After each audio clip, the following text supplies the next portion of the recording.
Hello বন্ধুরা, আমি এই ডিজাইনটা সোয়েটারের জন্য ছোট করে সিম্পলভাবে দেখালাম। এই রাত্রিরেই বানাইছি বসে বসে, আপনাদের দেখাবো বলে ছোট্ট করে সিম্পল ডিজাইন ওঠাইছি। আজকে অত বেশি ভিডিও ছাড়তে পারিনি, এই জন্য রাত্রিরে বসে জেগে বানাইছি। এটা কীরকম লাগছে দেখেন। আরও এরকম ধরনের অনেক রকমের 2 কালার দিয়ে সোয়েটারের ডিজাইন বানানো যায়, সেগুলো দেখাবো আপনাদের। এখন একটু বানিয়ে দেখাচ্ছি।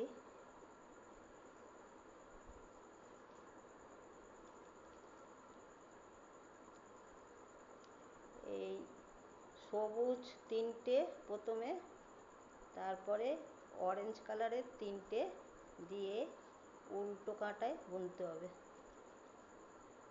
তারপরে আবার অরেঞ্জ কালার আসবে। দেখেন, আপনাদের আমি ভিডিওটা ঠিক করে